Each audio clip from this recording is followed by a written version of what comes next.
Tira Tá, o de vamos. 80, já a casa inteira. Tá, não. Cabaço. Depois eu também passo um pouco. Burro. Burro. Acho que foi os dois Tá, até. tá gravando já? Uhum. Ah, vamos. Beto, vamos. Concentração total. Fecha o olho 3 segundos. Tá, vamos, Beto. Beto, começou o cabelo. Opa, acabou. Desligou qual que é assim aqui? Very creative. Tá bom, vamos lá. Good evening, ladies and gentlemen. Welcome to Politics and Literature Today, your daily insight into the current political framework and its connections to history's most powerful literary pieces. My name is Glenn Gruppenmacher, and it's a great honor to serve as one of your co-hosts for the night. Tonight we will be guiding you through a powerful analysis of language and how it can be applied to manipulate its meaning. We will do this through the lenses of one of the most influential language analysts of all time, the renowned author George Orwell, and his essay Politics in the English Language. My name is João Corso, and I'm another of tonight's co-hosts, ready to guide you through this thought-provoking exploration. To be able to see clearly how the concepts Orwell expresses in his essay can be seen in our modern-day society, we will apply them to the riveting competition that has been shaking a nation, the 2016 US presidential elections. Finally, together with Guilherme and João, I'm Alberto Gopo, the third co-host for tonight's show. Welcome. I believe a good way for us to start is introducing the essay that we're going to be talking about today, the literary piece, Politics in the English Language by George Orwell. This essay was written in 1946, but it is very timely because it can easily be applied to literary concepts and linguistic concepts nowadays in the 21st century. Yeah, and in this essay he argues how the English language becomes ugly and inaccurate because of our thoughts are foolish, but this loveliness of our language makes it easier for us to have foolish thoughts. Also, to illustrate his point, Orwell cites writing from two professors, a communist pamphlet, an essay on psychology and politics, and a letter in the Tribune. And all these examples that Alberto just mentioned, Orwell argues, have two common faults. First, stainless of imagery and lack of precision. Stainless of imagery, which can be represented by ugly or useless language, so language that is not actually necessary. And then lack of precision, which is, in essence, the use of jargon, or many words with no specific meaning. And in his follow-up analysis, he discusses general characteristics of bad writing, including pretentious diction and meaningless words. His purpose in the analysis is to show the special connection between politics and the debasement of language. Also in his essay, there are some key aspects that Orwell identifies and defines as the cause for the destruction of the language.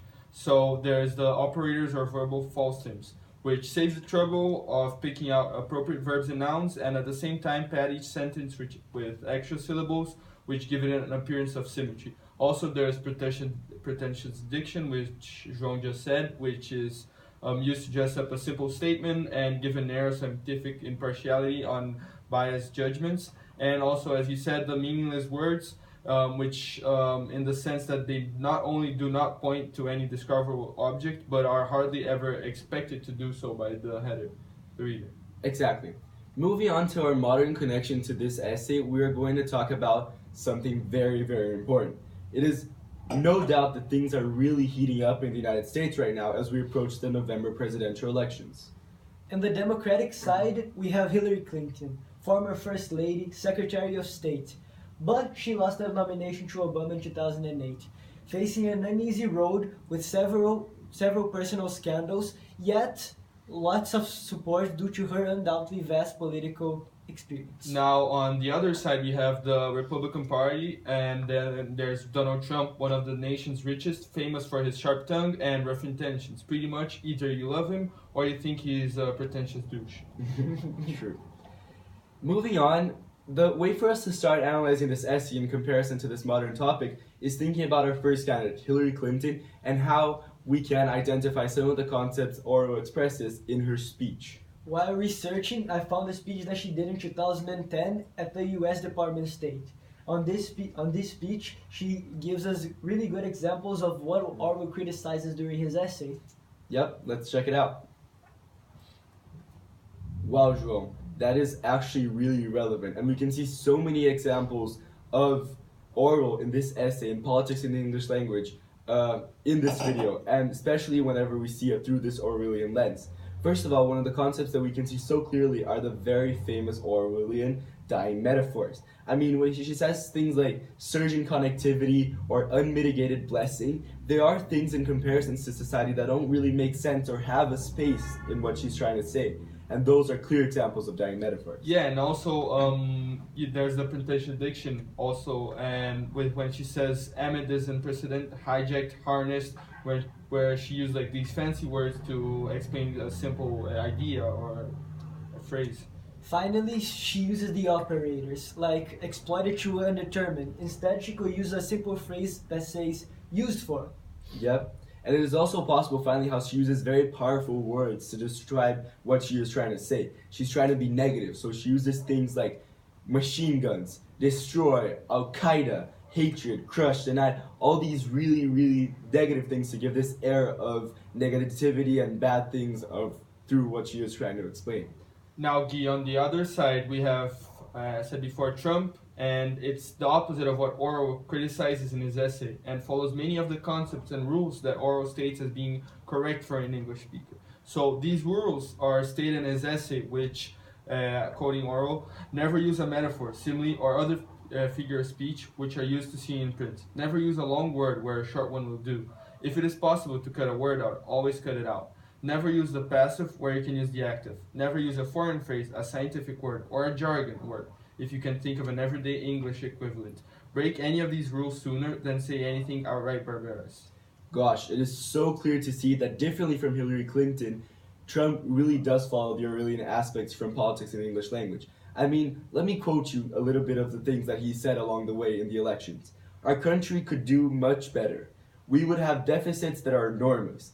We have all bad trade agreements. We have nuclear weapons that, you look at 60 Minutes, they don't even work. I mean, these phrases are so direct and so to the point, and he really applies these concepts of simplicity to it to be able to say his meaning and express what he is trying to say. And as you said, you can see in this speech of Trump that he doesn't use any foreign words in his speech. He uses mostly short words when he can and uncomplicated sentence. And he doesn't use any catchphrase or metaphor that is commonly used by Americans, also known as the dying metaphor.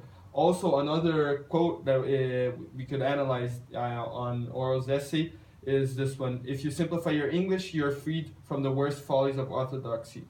You cannot speak any of the necessary dialects. When you make stupid remarks, its stupidity will be obvious, even to yourself. So how do you think this relates to Trump? Yeah, also, he is not worried if he makes a stupid remark with his simplified English. And an example of that would be an example of what would be a good English speaker in Nora's point of view. He says, the phones don't work, nothing works. Really simple language. Yep. And finally, another quote from Orwell's Politics in the English Language is, "This kind of writing is not yet universal, and outcrops of simplicity will occur here and there in the worst written page." So what he is trying to say here is this idea of the really short and direct syllables and also very, very short and direct sentences. And this is exactly what Trump does through his speech, really be to the point through simple and short expressions. Well, continuing a little bit about Donald Trump, it is also very important to see that it is not natural, this way of him speaking and using these Orwellian aspects. He really has a purpose, and he uses these linguistic concepts to serve as a strategy for him to say total madness, or things that don't even make sense.